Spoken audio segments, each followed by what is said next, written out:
You kept pushing on, but then you went too far. When your ship has sailed and all your dreams are lost, everything is wrong, you feel like it's your fault. Just remember, I will be there for you, baby. Remember, there's nothing out there to get you, don't forget it. When life feels lemons, just call me. Just call me. Just call me.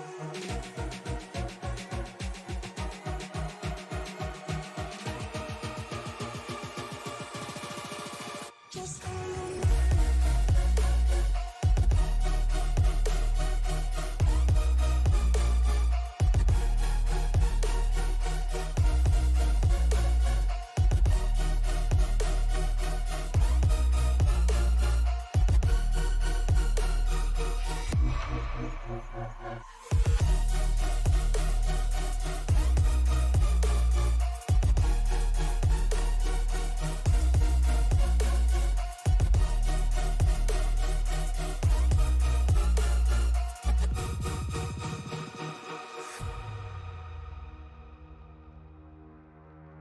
You're stronger now than you ever been.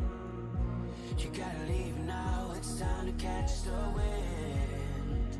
You will climb up high and look through the clouds.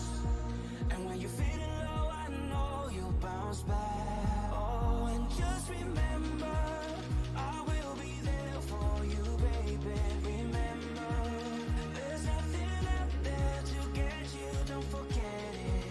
When life throws lemons, just call me. Just call me. Just call me.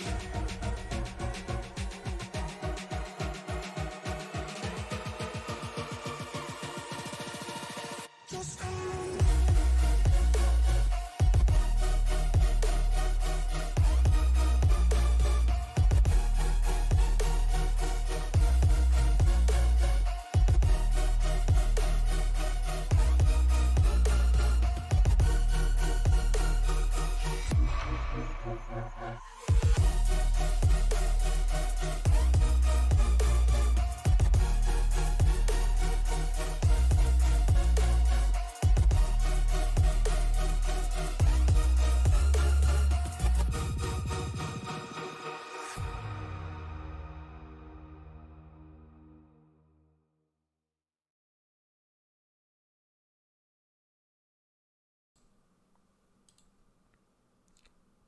Good evening, ladies and gentlemen. This is the Sim Racing Media Network. We are live from beautiful Homestead-Miami Speedway in Homestead, Florida.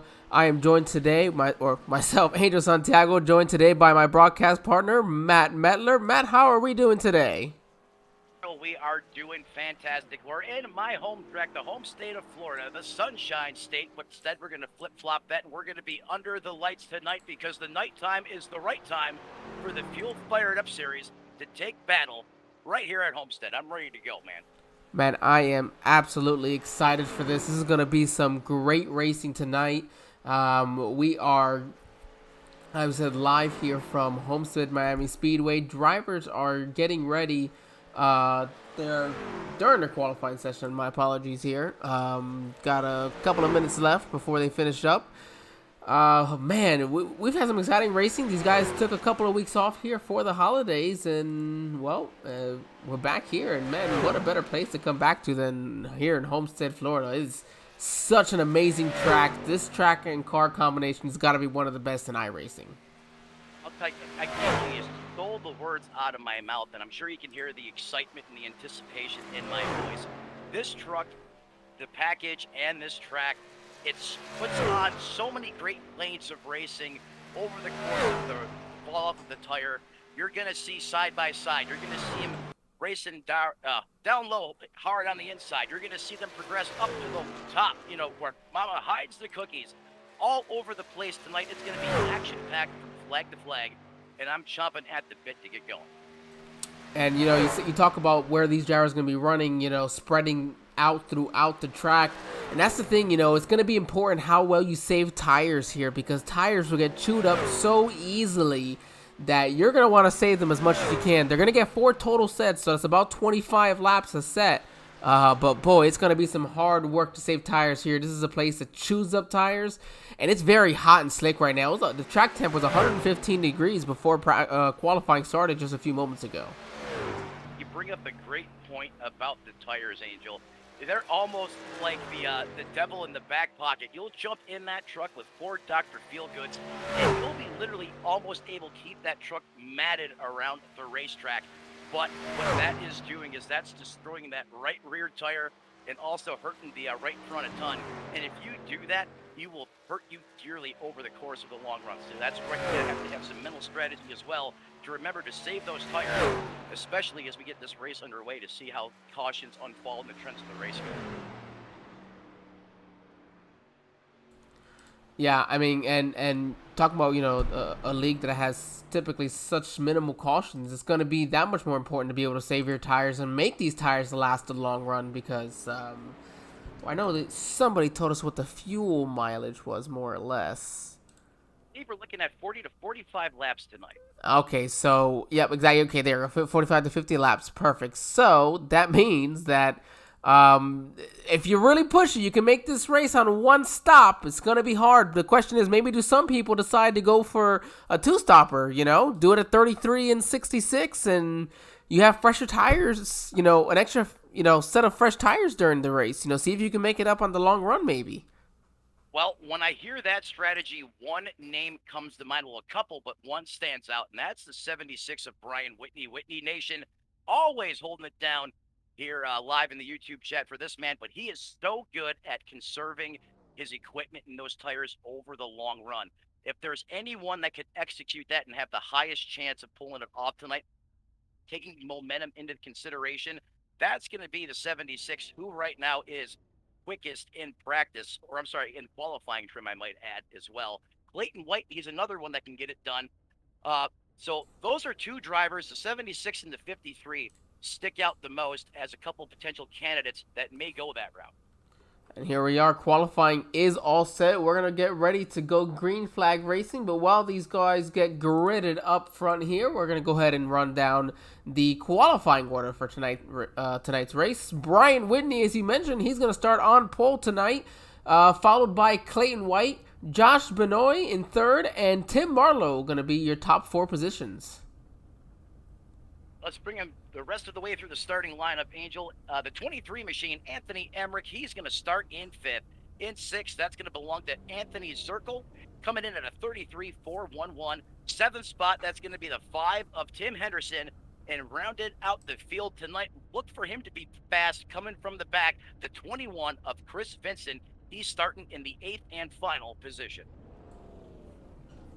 There you go. You see your second place qualifier here, Clayton White, drawing up. We're just waiting on one more driver. Looks like that's probably the 8th truck of Chris Vincent. Only one to, I believe, not make a qualifying attempt as well. Going to be some exciting racing tonight, as we mentioned. Homestead-Miami Speedway, such a fun track. You mentioned they're going to be anywhere right up against the bottom white line there, all the way up against the wall. But you know something interesting here, that maybe some of these drivers have not raced here since the update, where after Ross Chastain's spectacular move in Martinsville, you can't touch the wall anymore. You can't really bounce off of it for any speed like you could before. Now, if you get into the wall here for any extended amount of time, it automatically shuts your throttle off. Feels like it's deploying a little bit of brake on you too as well. It's a really weird sensation. But you bring up a great point, and I didn't even know about that update. I found out the hard way. I was out here turning laps in a practice session, and I'm like, okay, something's not right here. And then in the iRacing forum, I figured out what it was. But hopefully these guys are aware of it. As you know, these guys, at times, they like to run the top shelf, and they will use every piece of real estate out there. If it's in play, these guys will use it. Fuel's Famous Sport, they put on a great show. And I'm ready to rock and roll here as we got the pace rolling onto the racetrack here tonight, Angel. Yep, we've got these trucks side by side, ready to go green flag racing for the Welcome to the New Year 100 at beautiful Homestead-Miami Speedway. Brian Whitney, Clayton White, line up your front row. We are green flag racing now. They go through the Geico restart zone. What a jump there for Brian Whitney. They'll be side by side for second between Josh and Clayton White. Right, Brian Whitney's going to take him to the checkered flag, but he already had to drop on the line to come up and make a potential block, steal some air off the 46, who had some momentum built up as he charges down the back straight lane. Brian Whitney is in early command of this race, followed by the 53 of Clayton White in second, started in second. Josh Bennett, Tim Marlowe, that's going to be your top four. They're going to be working the bottom side of the racetrack right now, probably just going to try. Oh, the 007 truck is sideways there. Yeah, he got slideways there, probably those cold tires. And sometimes we talked about tires earlier. When they're cold, they lose grip. Oh. Wow. He was running the outside, and you're right. Cold tires. It's so easy to do on any type of tire here, really. But, wow, great job to the 5 of Tim Henderson as well, not to get into him. Oh, that was a great piece of drive in there. And you're right. Throttle control is very, very important here. It's definitely not just let off the gas and mash it in the corner. If you do that, you're going to find yourself in the catch fence very early on in the race tonight. As we have the race up front heating up, the 46 of Josh Bennett, he's going to turn it down towards the inside, the 76. And the 76, he's going to make a smart mental race in driver decision right there and just let him go. The 76, he's a good long-run driver. He's not going to sit there and use his stuff up early and fight with the 46. There's a ton of laps left on the board. That's a good heads-up call by the 76. Yeah, right there, the 23, the last time around before this one had the fastest lap of the race, and then again puts down another fast lap, a 33.19. That is almost 0.3 of a second quicker than the next person. So Anthony's showing some speed here tonight in that 4th position, looking to gain a couple more spots. He's got some shake and bake under the hood on that truck. Almost next level. He must have got a heck of a run and some draft help to turn that lap. We're going to have to monitor that situation over the course of the night. Hopefully race control don't take his truck at the end of the race. We're going to have to watch that again. Man, I'm loving watching these guys right now put down the laps they are putting down. You're going to see eventually right there Clayton White and Brian Whitney put down their fastest laps of the day, 33, 41, and 44. So a little bit more on the modest side. Still putting down a quick lap for themselves, though, through that turn. When you're running single file like that, I mean, that's the best case scenario for straight line speed. The draft does come into effect here more than you would think. But the other side of that, the faster you go, the quicker your tires are going to wear out. So I'm going to, over the course of this first run, I want to see if we can kind of get a feel for where these tires should start to fall off. At this speed here, you would think, lap maybe 20, 25, we should start to see these guys move around the racetrack a little bit. But hopefully they don't get caught up racing too hard too soon this first run and get mired back in the field because they just simply took their tires off. So, speaking about tire wear, as you know, even though we're logged in to watch the race, we are able to jump in and test drive what the drivers are feeling in the track conditions. So I went out there, got in a little early, said, all right, go ahead and put down a little bit of laps, probably 25, 30 laps to put down. But I noticed that really after 5 laps, you can already kind of start feeling those tires start losing themselves a little bit. They're still gripping them, but you can already start feeling where you're starting to lose a little bit of time. I mean, some of these drivers are already 2 to 3/10 slower than their fastest lap here, not even 7 laps into the race. So they're really going to start feeling it, I think, around the 10 to 15 lap mark. He's not only the broadcaster, but he's also your official in-race and analyst tonight as well. Great heads-up call on that, Angel. So you'll lose the qualifying grip after 5, and then it starts to go away from there. So thanks for that feedback and that data. I appreciate you going out there and making some laps around the racetrack. And the track temp is only picked up from there looking at the sim time. So the hotter that track gets, the more implications that's going to have on the tire fall off as well. Yeah, right now we're bringing it up here. Track temperature of 106 degrees. The ambient temperature is only 79 degrees. It's pretty nice, about what it was here today in Florida. But the track temp of 106, that thing is hot. It is slick. It is seriously wearing out these drivers' tires. If I were them, I'd be wanting to do this on a 2-stop. I do not want to make this a 1-stopper. That is just too much to be asking of your driver and tires. No, I agree. That's hanging on for dear life way too long. And you know what? And these guys are great at hanging on to their race trucks. How many times have we seen someone look like it was drift night and they catch it, or they touch once, twice, 3 times, and they save it? But I guarantee you those drivers probably don't like doing that over and over again. So you're absolutely right. I am not going 1-stop. With those track temps, I'm begging for 2. If I get a caution, 3 sets, even better. Yeah, I would like to prefer to do this maybe on a 3-stop race, just for the pure simple fact of tires mean everything. But you know, it really is dependent on how much are you losing and how much are you gaining by losing all the time of coming down the extra times on pit road, but also everything you gain with the much pressure tires. It's that cat and mouse game that really makes it exciting, that if even 7 trucks are out here, all 7 could be on very different strategies, especially with the top 4 still being within half a second of each other. Almost a blanket you can throw over the top 4 right now. Great part that you just brought up, Angel. Yeah, you have the physical stuff you're seeing out there on the racetrack. You're seeing the machines. You're seeing the guys wheel these things around, turning laps. But you have so many other factors that can determine the outcome of the race. Where are you in line in the draft? That can have an effect on fuel mileage, tire wear. Are you letting off in the corner earlier? That's going to save your tires because you have that draft to kind of help pick you back, close that gap down the straightaways. The guy out front, he's going to be pushing through all the air. He's going to be using the most fuel. The guys, 7th, 8th place, if they play it right, they can just kind of ride back there and cruise and, lift, roll out of the throttle early, back up the corners, if you will, if it goes long. And you'll have, you called it the comers and goers, I'll call it the accordion effect. And we could see, the field shuffle a couple times over the course of the run. But there's a lot of different other strategies that these crew chiefs and the guys on top of the pit box and the spotter stands are going to be working tonight to try to get an advantage.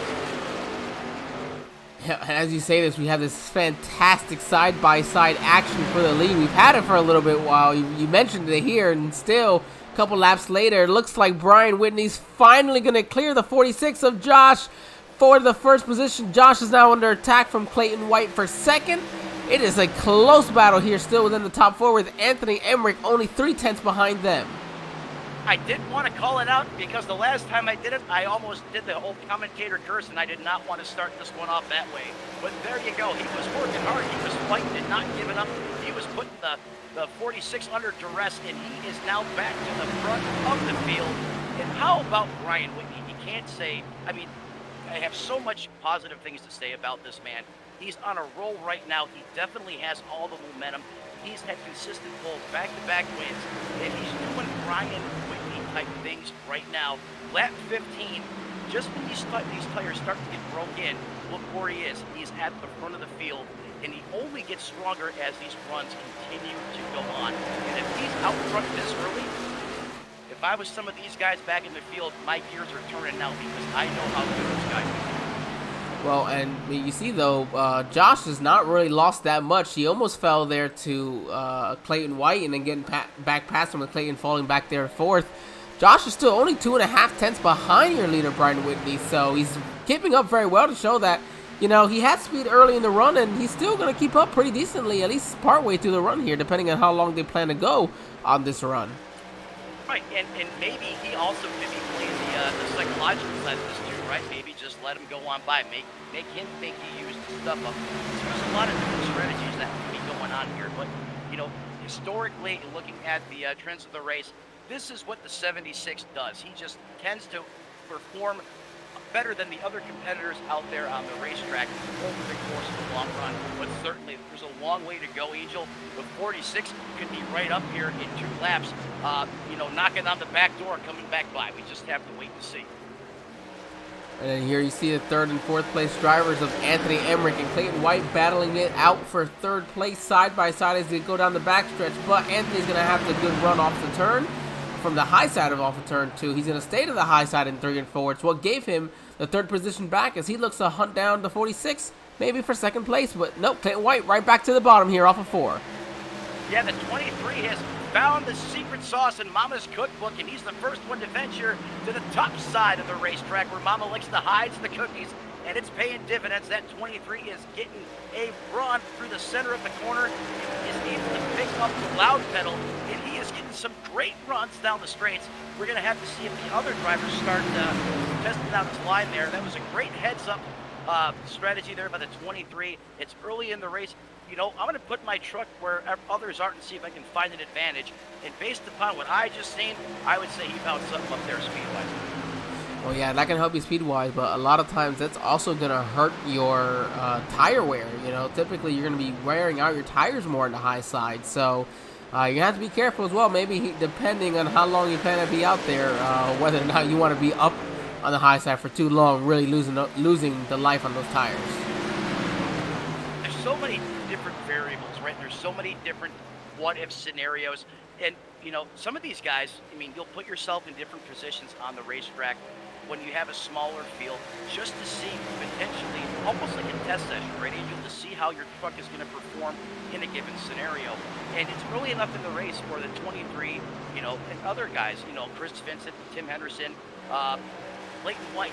They can all be just, you know, doing a little test session of their own, you know, almost like you see on plate tracks, just seeing how long it takes to go from the back to the front and how the truck's going to perform, you know, tire-wise over the course of the run. Just so many different things that are unfolding on the racetrack right now.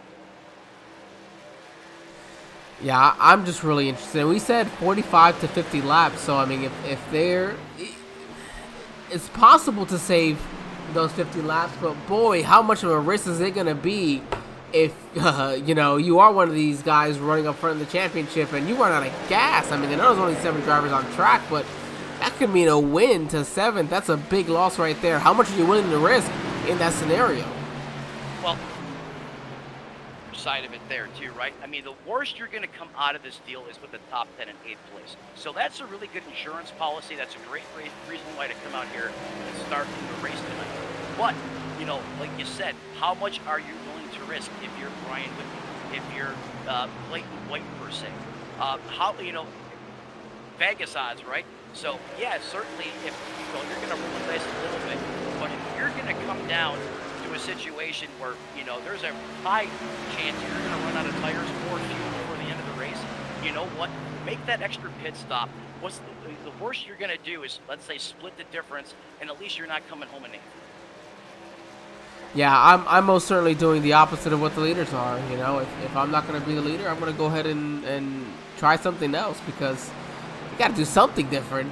You can't just do what the leaders do. As you see, Clayton White now to the inside of Josh for the 2nd position, as they're about 7.5 to 8 tenths behind your leader, Brian Whitney there.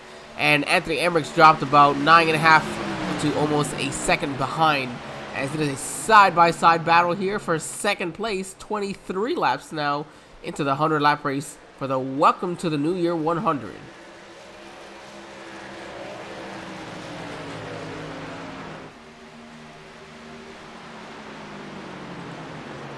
Right now, as we're seeing, we're inching closer to about a quarter way through the race, and even if the drivers have enough tires really to pit each of these quarter marks, I can't imagine they will, considering they can extend their pit stops for, you know, twice as long as where they're at right now, potentially somewhere between the 45 and 50 lap mark. Although Tim Henderson will be the first of your drivers to come down pit lane here on lap 24, so I'm interested to see if maybe he's going to try this strategy. And albeit, yes, he was, I think, maybe 17, 18 seconds behind the leader. But he was certainly looking, you know, certainly a good way to try to gain some of that time back. Absolutely. I think Tim Henderson just broadcasted his strategy on all major social platforms here. So that's his strategy. He called it. And you know what, Angel, you said it yourself. You can't expect to do what the leaders do. And if you can't beat them on speed heads up, expect a different outcome. So you got to play the game, right? You got to roll the dice. You got to try to short hit them, or come up with a vastly different strategy here that's going to put you way off cycle. That right there is what Tim Henderson just did in this situation. But getting back to the laps, working lap 26, that 45 pit window, and you've already told us about how quick the tire fall off was. I imagine these guys are probably starting to have to work pretty hard inside those trucks to keep the points straight. Yeah, you know what what I always love to do is I love to jump on board with our leader. Let's see how he is handling a race car with now 26 lap old tires. Pay attention here to the throttle. That tells you everything about how his car is handling and how his tires are. Yeah, that's absolutely right. You want to know how a car's handling and performing out there on the racetrack, just looking at the throttle input, how much is he getting off the throttle into the corner, how long is he taking to transition onto the throttle. As he's rolling the bottom here at the apex of the corner, you can see he is being like Cinderella with a glass slipper on that loud pedal, and that's exactly how you get it done at Homestead-Miami. If you want to be fast around this track, 30, 40, 45 laps into a run, that's it. A very fluid wheel inputs. He's not making sawing motions on the steering wheel unless, of course, he had to save if he got loose. But this is textbook right here. This is a great onboard of seeing just how Brian Whitney's going to work right now, and he's able to just put these consistent long runs up week after week.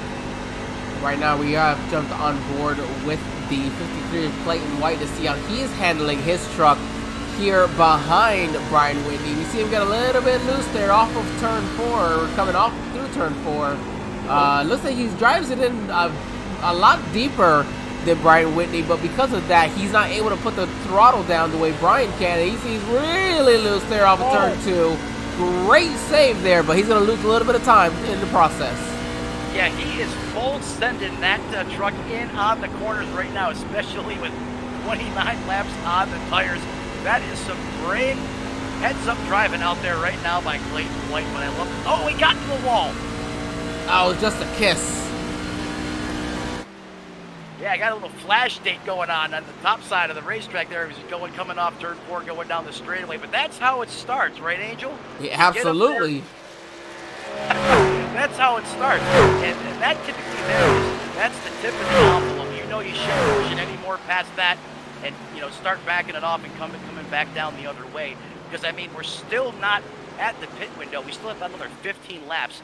So if I was Clayton White inside that car, okay, I've pushed it. I've seen how far I can. Man, he's still out there getting it. He's dirt tracking it off of there. Boy, is that a great view to see that when you're standing right there. I had the opportunity to do so when some of the SRM gang came down for Homestead for the races this last October, and standing right there on pit road. And boy, what a view it was seeing some of these cars and trucks get sideways there off of turn 4. It is just as magical as it is watching them here on the broadcast. It is the first time you see it in person. It really makes the hair stand up on the back of your neck. And then as the laps go by, and another wiggle there out of the 53. I would say that those tires are probably at the end of their life cycle, and he's probably wanting to come down here pit road sooner than later. But getting back to what you were saying, wow. Yeah, he's looking like he's out there at Eldora right now. I thought we were at the wrong track. Maybe we got the wrong setup here. That is loose. There is loose, and then there is snap loose, and it looks like it's snap loose right now, because when that truck starts to go, you can see those hands really going into work inside in the cockpit, and that's indicative of some evasive maneuvers going in on the steering column to keep that truck pointed straight. All right, well, here we are at the lap 33 mark. We don't see any sign of some of these drivers coming to pit lane just yet. We'll wait one more lap before we get to that 1/3 mark. I'm interested to see, but I don't think they're going to do it. I think they should, but I don't think they're going to do it.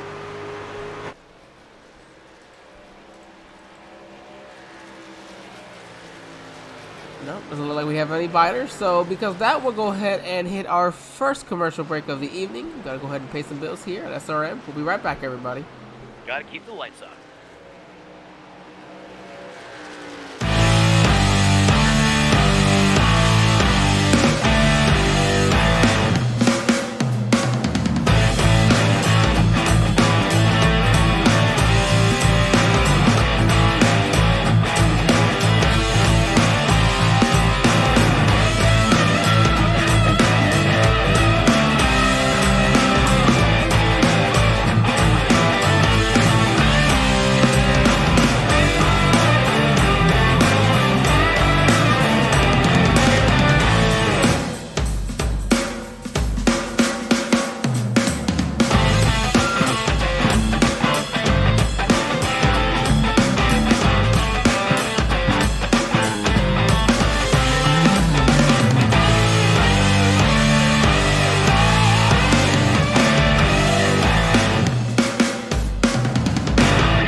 All right, we are back here to the Welcome to the New Year 100 for the Fired Up Esports League. We are live from Homestead-Miami Speedway with the Racing Media Network. Myself, Angel Santiago, with my broadcast partner here, Matt Metler. We are just past the third way mark of this race, and no takers just yet. Even though Tim Henderson was the first to come down pit lane, none of your lead lap guys have come down to pit lane just yet. So it looks like they might be looking to do this on that one-stop measure. Yeah, and that's the only conclusion I can come to. Watching the 53 out there just dirt tracking and looking like you said, like we're on a different surface. As a driver, you would never want to put yourself in that situation unless that's what the intel, as far as the other driver strategy tells you, or if you just have to stick to your game plan at all costs. And you got to be mentally tough and have a great skill set to execute at that level, because that truck can only continue to get worse as these laps wind on before that 53 and the rest of the field comes down pit road. Yeah, and what's crazy seeing these guys as loose they are, like Clayton White, man. If I'm that loose, I said I'm gonna wreck this thing on my own if I don't come down for some fresh Goodyear. So screw it, let's change up the strategy because I am not gonna be able to do this. I forget exactly what race it was a few years ago.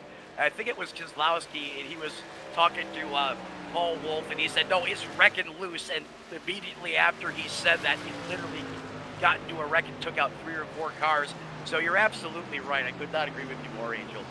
But back up front, 76 Brian Whitney, he's starting to flex some muscle, especially in the timing. He's out to a 2.43 8-second advantage over the second position of Clayton White. And he's doing a masterful job of hanging on to P2. He started there because that truck wants to go in every direction but straight, and he's still been able to maintain, second position and has a nice cushion over the 4th place machine of Josh Bennett, who's currently 4.4 seconds off the pace in third. Yeah, I'm trying to do some math here because these drivers are, give or take, anywhere from 1.5 seconds to 2 seconds behind their slowest lap. So if you were to be 1.5 seconds faster, it's only good for 17 laps. Yeah, I just don't think you gain it. I don't think you gain enough. I don't think so either. Now, the equalizer would be a caution flag and then no one pitting, and that's a stretch too, right? As well, yes. So that would be the only way I see it being beneficial.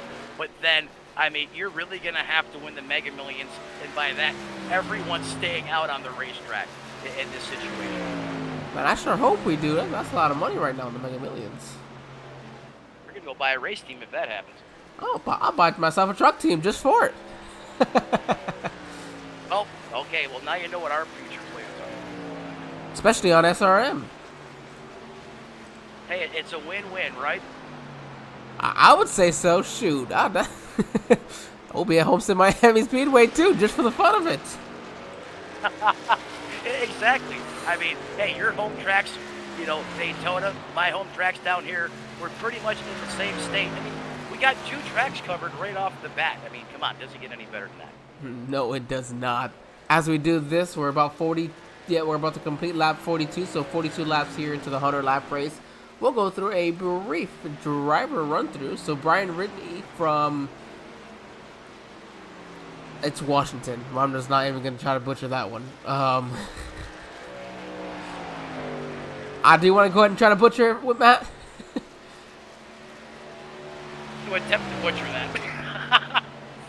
All right, second place is going to go to Clayton White from Windsor. No clue where Windsor may or may not be. Josh Benoit from East Killingly, Connecticut. Wow, I'm from Connecticut. That's really bad. Couldn't even pronounce that myself. And he's got Hideaway Cove Family Campground there in East Killingly, Connecticut. Anthony Emmerich. Oh, sorry. Go ahead. No, not to cut you off, and the reason why I left you high and dry there is I do not have the updated driver bio information. Oh, that definitely does not help. No problem. And then Tim Marlowe, he does not have anything updated for himself. Tim Henderson from Syracuse, New York. And then Anthony Zirkle, he is your first driver out of the race from Brookville, Ohio. Chris Vincent did not start today's race. Yep, so Chris Vincent is showing 43 laps down, and that would be indicative of him deciding to pull the plug, or maybe he had a change of heart. And granted, I believe he'll still get credit for an 8th place finish, though, right, Angel? Yeah, I would believe so. As a matter of fact, I think this is a great time. We're just a couple laps away from probably our first set of pit stops. We're going to go ahead and give everybody their first turn it up session of the night. Let's go ahead and enjoy it.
All right, welcome back, ladies and gentlemen. Sorry about the initial start there. Looks like we're having some issues with the cameras getting switched around, so it was just focused there on Brian Whitney. Although Whitney Nation, I'm sure it wasn't too disappointed being stuck on their own driver. 49 laps completed. Now we are on lap 50, so once we complete this lap, we'll be officially halfway completed with this race. It'll be interesting to see from there how much longer can these guys go and how much longer are they willing to go, considering their tires. Well, not only considering the tires, but how about the fuel remaining in the tank? I mean, I was under the impression the fuel window was 45 to 50 laps. Oh, and right on cue, here he comes. Brian Whitney, he's going to be the first taker down pit road. He's going to have to get hard on the brakes, does a great job getting down to pit road speed up the commitment code. He's heading that Chevrolet 76 Silverado to his pit stall, where he's going to start to make the turn in here shortly. He's going to take 4 fresh Dr. Feelgoods, get a lot more security back in that race truck, fill it up with Sunoco race fuel, and send it back out trackside here. Yeah, Anthony Emmerich is also going to go ahead and hit pit lane, and I was able to finally remember to check what the distance was, at least for Anthony Emmerich. So I want to focus, we'll see if you remember these numbers. He was 6 seconds behind Josh and 10 seconds behind Clayton White before pitting here. We'll see that after 1 lap difference for Clayton White, how much he can gain. And we'll see if Josh follows or Josh stays out. We'll see if there's a bigger difference then for Anthony Emmerich over Josh when it comes to the tires just cycling back around. Brian Whitney just had great execution. He's already passed the exit cone and coming up to speed out on the racetrack. But yeah, that was a great heads-up call there, Angel. Logging that and see how this is going to play out with this scenario on the racetrack as these guys complete service and then come back out at a crawling 50 mile an hour pit road speed, and having to drive all the way around turns 1 and 2 really before you can really get in the accelerator. And here comes Josh now down pit lane, so he'll pit a couple of laps after. We'll see how much, if anything, that could help him maybe. But Brian Whitney, Clayton White, they did not go a lap down in the process, as Brian Whitney's already going down into turn number 3. Clayton White now coming off of turn number 2, just getting up to speed, and Anthony Emmerich coming back around as well. Yeah, I mean, sometimes when the leader pits and you stay on the racetrack, typically sometimes that'll work to your disadvantage. So I'm curious to see if how much time he could possibly lose by staying out those couple extra laps while Whitney's got the 4 fresh tires and he is flying in that Silverado, making time, eating on the bottom side of the racetrack. And we'll have to see. I mean, I know it's only a lap difference, but maybe if Clayton White can just slowly pick away at Brian Whitney's lead and still try to save some tires, he might have an opportunity to do something, although we are now currently 10.3 seconds behind your race leader, Brian Whitney. In 10.3 seconds on any track, that's a lot of time. And that's an eternity at this racetrack, especially with the way everyone's kind of strung out right now. You don't have a dance partner, a drafting buddy down those straightaways to try to help make up any additional time. So that's putting that order up a little higher for the to-dos for that driver inside that race truck at this time. As we go through completing lap 53, we see Brian Whitney, of course, having taken the lead back as he comes across the start-finish line, completing lap 54 to head to 55. Oh, caution's out! Caution's out on the racetrack. I was watching the 76's caution came out. Angel, do you have any insight as to what was the culprit? Yeah, I'm looking here on the 46. He was sideways for a good while. Oh, he just taps the wall and the car and the truck shoots to the left. Oh, massive damage. It was just an insanely intense hit there on the inside wall. I'd like to jump on board here. Look at the way that truck violently reacted. Wow. Shocking turn of events. I don't think anybody was ready for that caution here in the middle of the race, but I'll guarantee you, everybody coming back down for 4 fresh fuel goods and top off this tank of fuel, make sure they're definitely good to make it to the end. I guarantee you that was the last thing possible he thought was going to happen to him, and wondering how the truck just violently changed directions like that. And I mean, he's got some significant damage to that vehicle. I think they have one fast repair, though, if I remember correctly. Yep. Looks like he actually he is done for the evening, and they're gonna go ahead and bring it behind the wall and go ahead and call it quits. So Brian Whitney, he's gonna lead their drivers down pit lane. Clayton White's gonna be able to at least catch up closely. Don't think he'll be able to steal the lead off of pit lane. But that 10-second gap for Brian Whitney completely evaporated now with Anthony Emmerich and Clayton White right behind him. That different strategy and scenarios we were drawing up over the last 57 laps, crumple it up, throw it out the window. This is the equalizer. This is going to basically reset everybody, basically restarting the race, right, Angel? Everyone's going to have fresh tires on that race truck. You're going to have the top 5 on the lead lap. So these guys, it's almost like splitting this up into two 50-lap heats. I know it's not exactly lap 50, but the way that this is going to unfold, I mean, this is going to put everyone back, within arm's reach of each other, and they're going to go back green and get a chance to do it all over again. Yeah, and I'm excited for this opportunity to see everybody go back green flag racing. You see Anthony Emmerich's going to beat out Clayton White. Not sure if maybe Clayton had some damage. He decided to stick on the pit lane and go ahead and get it fixed up. But he'll be restarting in the 3rd position now in the process. Tim Marlowe got the wave around. The lucky dog. So he'll be back on the lead lap right now. And Tim Henderson now coming off pit lane. He should be restarting 4th as Marlowe, I assume, will be coming down pit lane and have to serve an EOL for the lucky dog.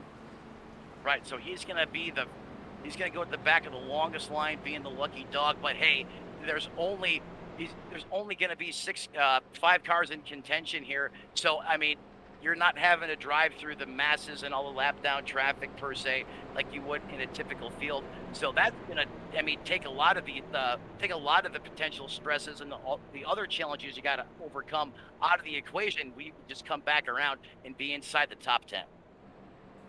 Yeah, without a doubt. We're going to be solid top 5, of course, with only now Yep. 5 drivers left in the race. But the question is, which one of your top 3? The top 3 have been the only 3 really to keep up or keep within each other. You saw Tim Henderson. I think he got very loose early on in the race and really set him back. So we'll have to see if he can keep up now. But yeah, go ahead. Sorry. No, the other side of this is, what did you learn over that first 57 lap run that could potentially made you faster? So that's the other thing we're going to get to see here. Did any of these drivers go to a test session mindset? We were talking about that with some of the looks we were getting.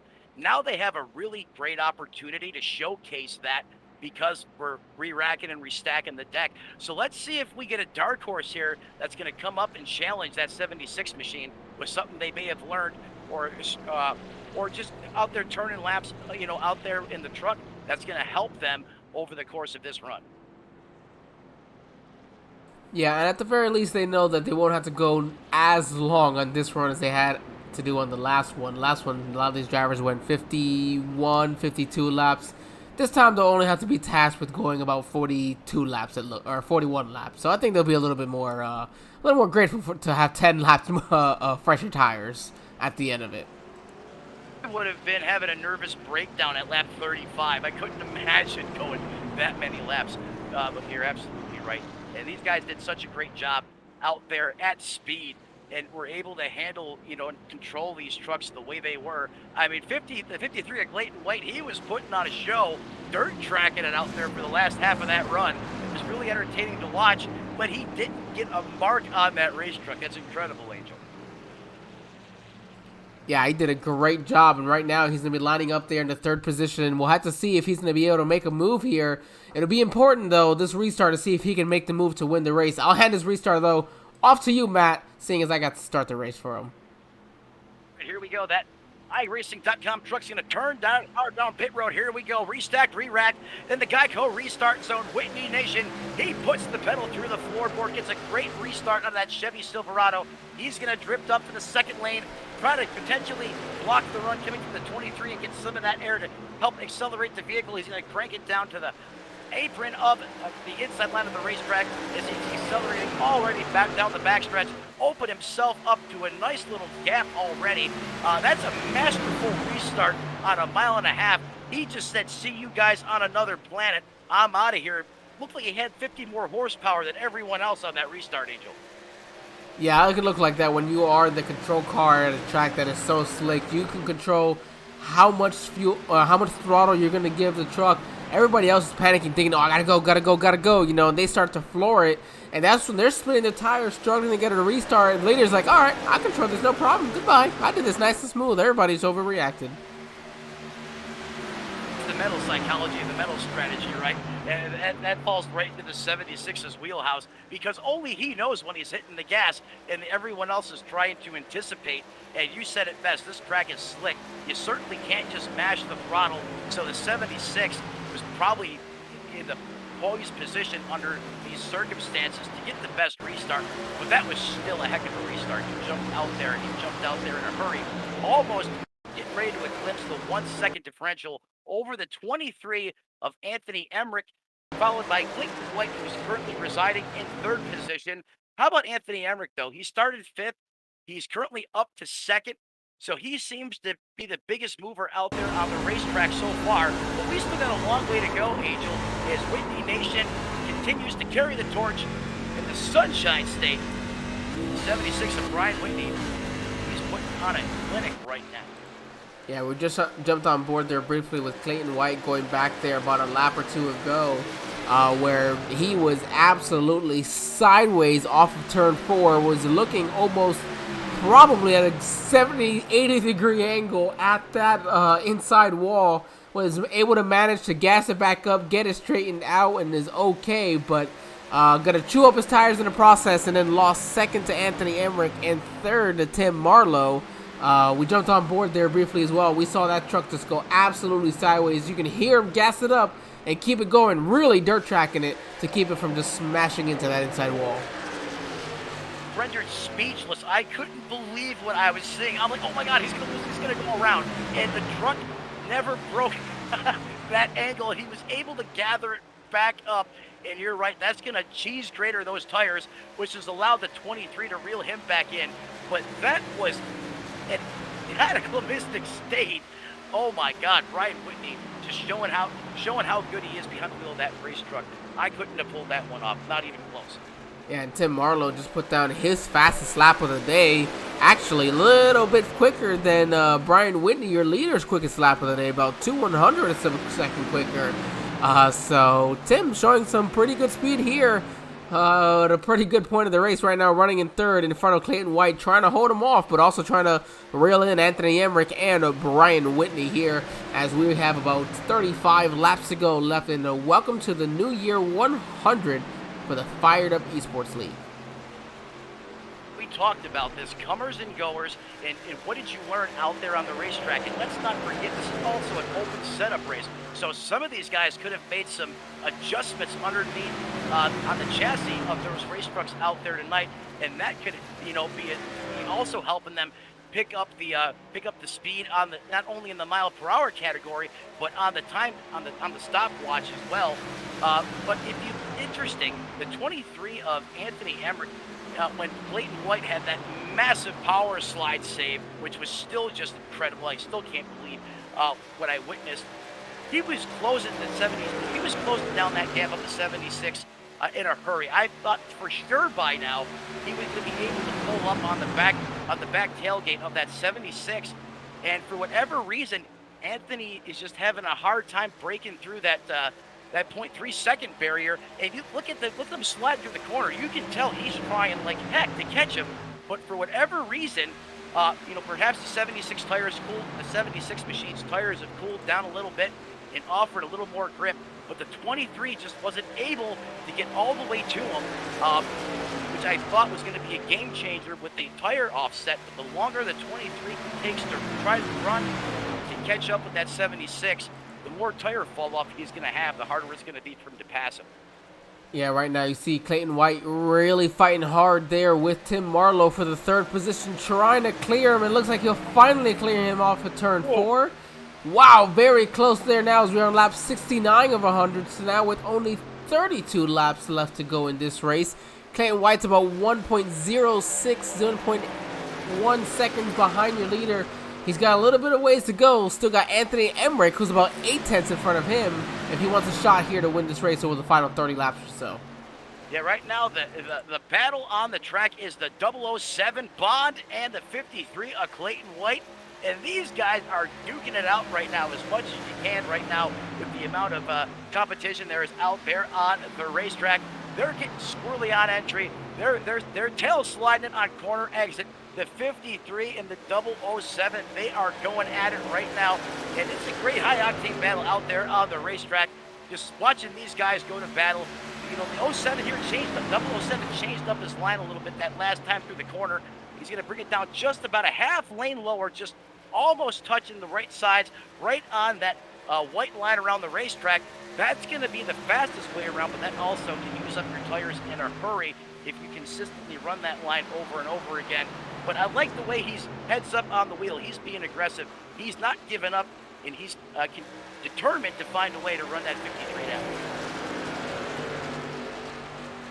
Yeah, I'm loving seeing these guys drive the way they do. Everybody's got just a little bit of a more unique line, something that works better for them. And it's not going to always be the same line. You're going to have the same general area, but you got to find what really works well for you. Some guys, they're not as good with their truck as loose, so they want to be a little bit lower on the, they want it to be a little tighter, so they're going to run it a little bit different with the guys who want a little bit looser to be running it. So everybody's got a different way to drive the track and how their truck feels while they're driving it, of course, and what their tire wear is left, the way they're treating their tires. So it's going to be different for every driver, and that's what I just love seeing at a track like you said at Homestead, where you can see guys really start to move around to look for some speed as the run goes on, especially now as we're closing in about 16 laps. Wow.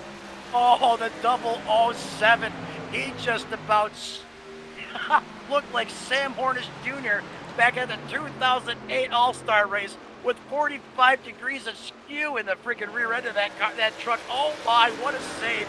He drifted that through the entire corner.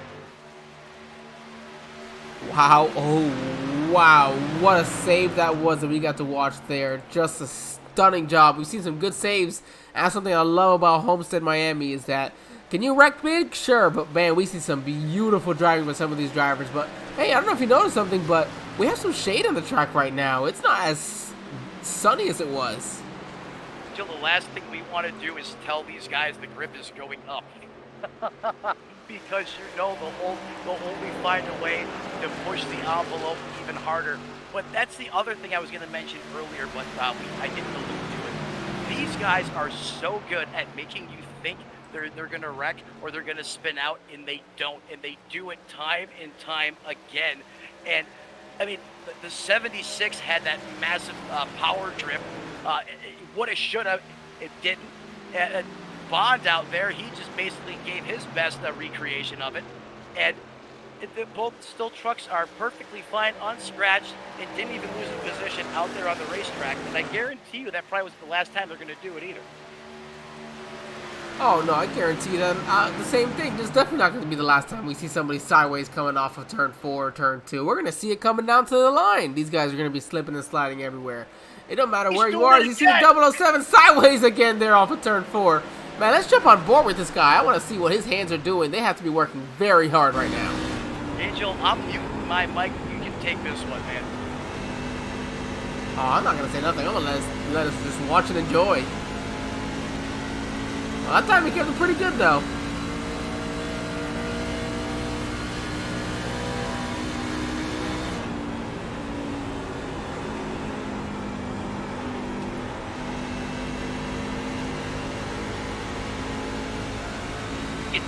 Man, he just barely wavers. He just runs right with. He says, if it goes, it goes. I love this.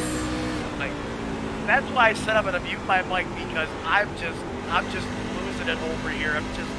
It's like he knows exactly where the line is, and he can manipulate the line. It's incredible. He's done it, what, 3 laps in a row now? Yeah, seeing him do it behind another truck, man, because you can get really tight behind another truck. So just that arrow push is just awful sometimes, especially in a track and truck like this. But he's doing a great job of keeping it together there. He's maintained about a 0.2 of a difference. I think he might need to explore the outside a little bit, and then just like that, he goes for it. Like you have a direct communication with him, like you're spotting for him from the broadcast booth. But yeah, I mean, the air has so much of a determining factor on the performance of all the different vehicles under the NASCAR umbrella.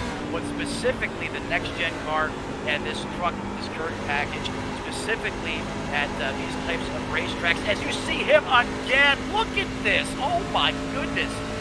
I mean, Angel, how many times can you do that around the racetrack and just not have, I mean, rubber chunks and boards flying off the tires? Apparently plenty. But getting back to what I was saying, and Angel was talking about aero tight, and that's because the air coming off the back of the 53 plate white is skewing the downforce on the front of the 07, so he can't turn. He's going to have to put a ton of wheel in it, and when it bites, that's when it's going to swing the back of that race truck out. And you can see him. He's actually turning in the opposite direction off 3 and 4 every time, consistently. Man, I just love watching this. As you see right there from Clayton White, how sideways he is.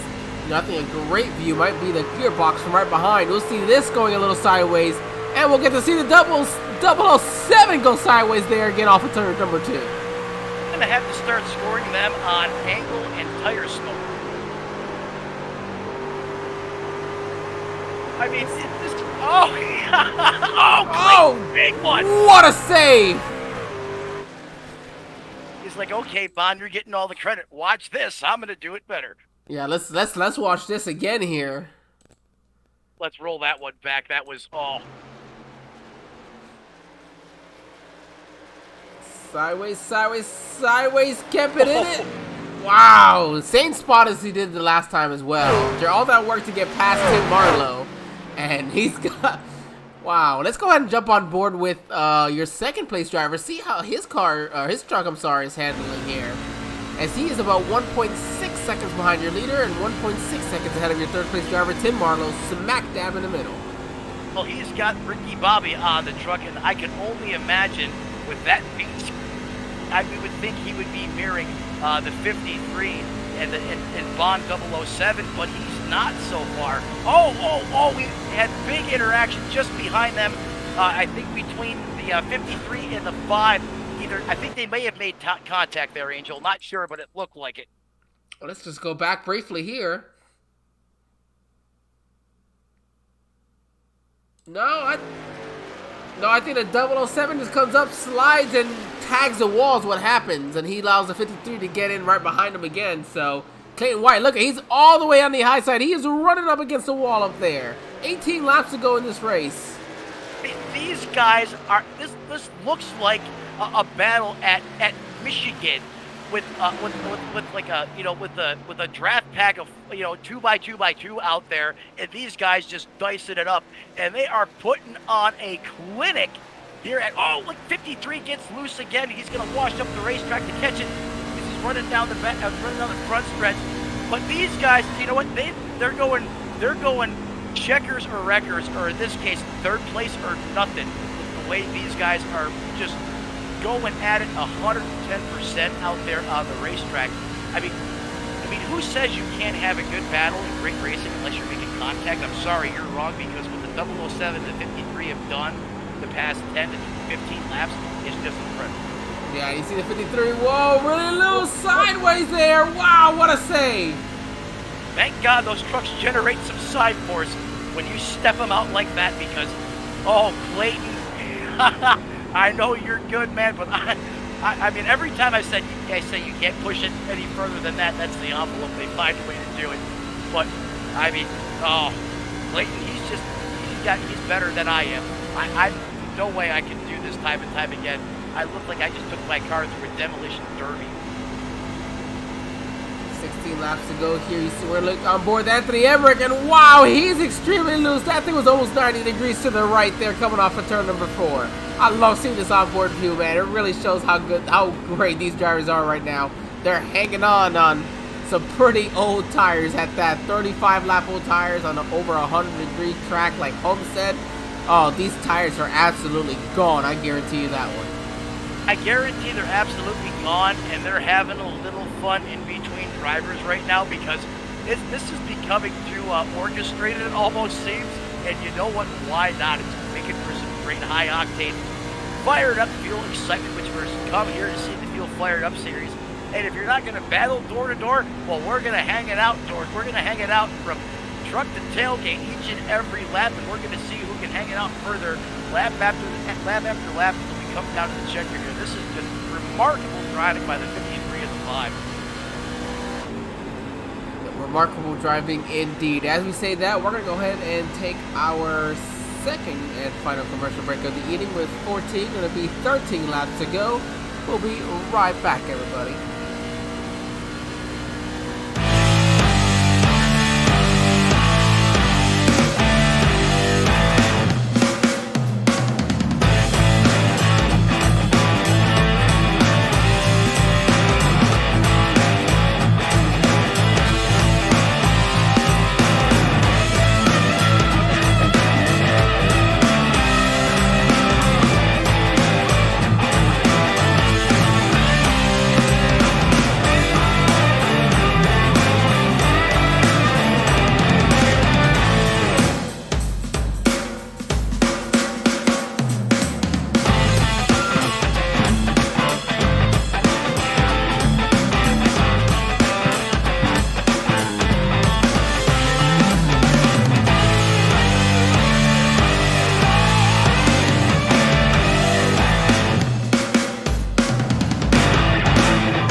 Alright, ladies and gentlemen, we are back here. We now have what's going to be 11 laps to go for the Fired Up Esports League for the Welcome to the New Year 100 here at beautiful Homestead-Miami Speedway.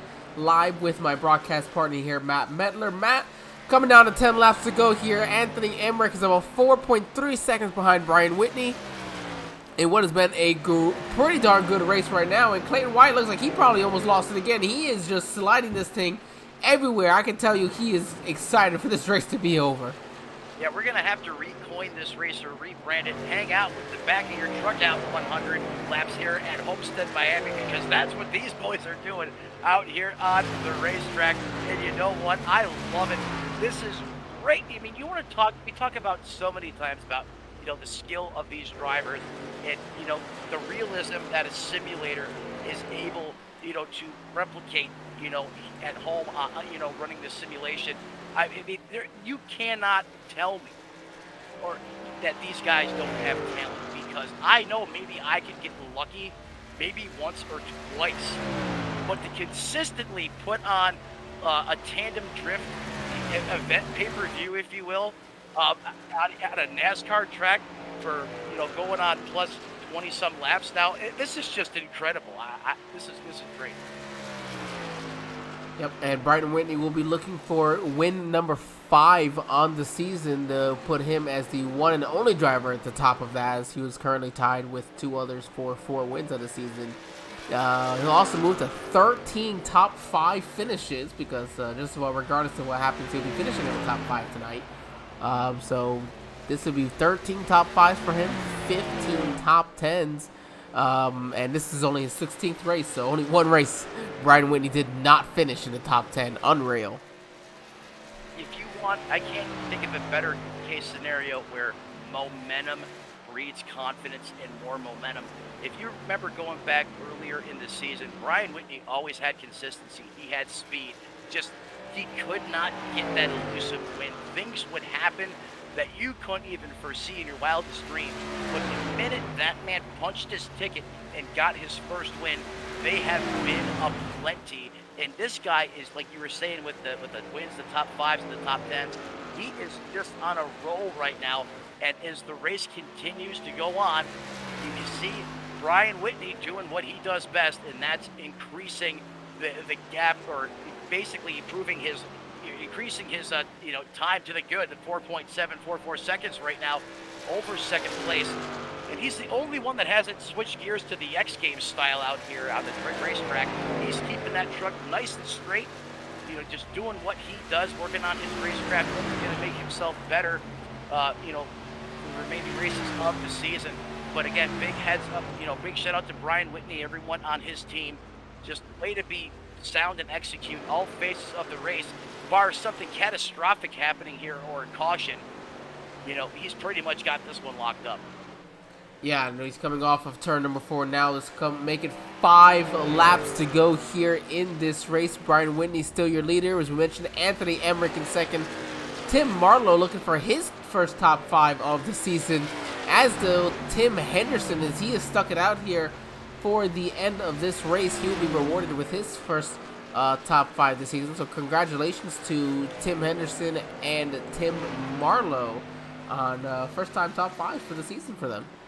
Hey, who says you can't have first times at Homestead or mile-and-a-half racetracks don't produce first time anything as a NASCAR? Well, you got 2 of them right here tonight. Angel, it just goes back to consistency and not giving up, right? The more laps you turn, the more experience you get, the results should start to follow. And that's great for both of these drivers to see them both getting their first top 5s here tonight at Homestead-Miami International Speedway. Yeah, and additionally, this will, for Anthony Emmerich, his second place finish, this will be his, let me say this correctly, his second top 5 of the season here in his 10th race. So congratulations for Anthony Emmerich. A lot of guys getting some pretty nice days tonight by showing up and really keeping their truck in one piece and being able to survive out there. Yeah, talking about being able to survive out there, you would think by now Bond in the 53 would be on. Oh, looks like we lost you briefly there, Matt. But that's no problem. He was mentioning Left at all, but they somehow managed to still have. Oop. Sorry, I didn't mean to cut you off there, Angel. No, you're good. Looks like you're coming in and out a little bit, but that's not a problem because we got just about 2 laps to go, just under 2.5 laps to go. As oh, my apologies. No. Power slide out of the double 7. Oh, when isn't it? We're loving seeing these guys do this here off of turn number 4. You see right now your race leader is Brian Whitney. He's driving down into turn number 3. We'll have now 1 lap to go for Brian. He has dominated this race. Did not lead all of the laps. He did lead most of the laps, and he'll be looking to make 5 wins here now on the season. That's right, Angel. He has done it again. The man on the mission tonight. Brian Whitney, he's got 1 more circuit to go around this racetrack, so let's bring him home. He's going to come off low exit on turn number 2. He's going to swing it out towards the wall as he catapults down the back straightaway, getting ready to set up for his final time. Turns 3 and 4 as he again drives down to the bottom of the racetrack, indicative of a good handling Silverado out there. He's going to bring it high side. Step on the gas, slide it out a little bit. Here he comes, your winner. The consistency, this man is on a roll. Series take note. Whitney Nation, the 76 machine. You guessed it. He's back in P1, position 1. Your winner tonight, Brian Whitney. Congratulations. You see Anthony Emmerich come across the line in 3rd.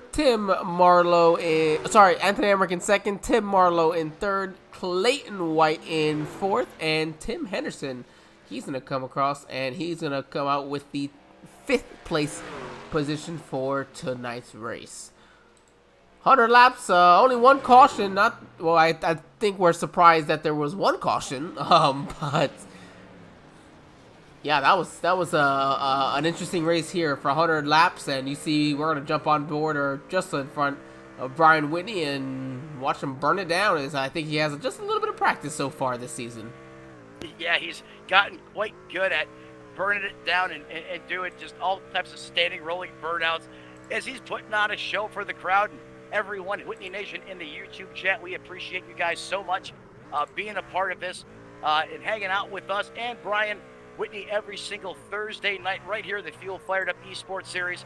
If you're new to SRM, make sure you join the family, smash that like button, ring that bell as Brian's going backwards, really, pulling out the bag of tricks here tonight with the smoke show. And you know what? Rightfully so, man. You won the race.